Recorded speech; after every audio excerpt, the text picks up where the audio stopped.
Et maintenant, député Deprez.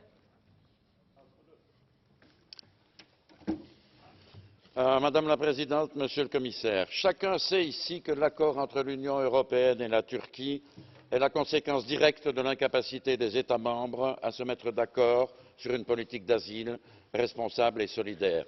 La vérité, reconnaissons-le, est que nous avons décidé de sous-traiter le problème des réfugiés à la Turquie contre une rémunération sonnante et trébuchante.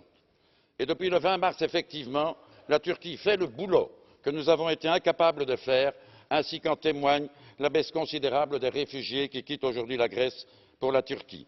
Et depuis le 20 mars, la Turquie fait également le boulot qu'elle aurait dû faire sans chantage ni contrepartie financière si elle avait été un partenaire loyal de l'Union. Restent aujourd'hui 3 urgences.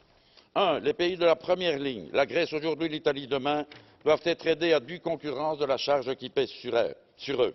2. Les demandeurs d'asile ont des droits, je dis bien des droits, qui doivent être intégralement respectés.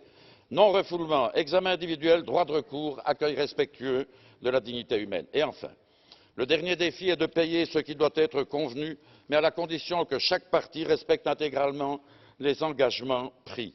Concernant la libéralisation des visas, la Turquie doit d'abord satisfaire à toutes les exigences énoncées dans la feuille de route.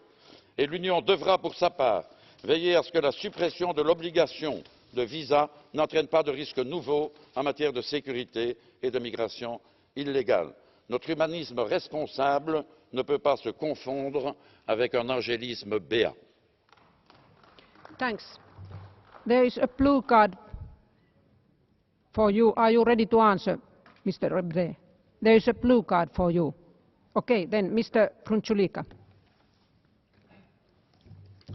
Chers collègues, j'essaie depuis longtemps de comprendre quel est le mécanisme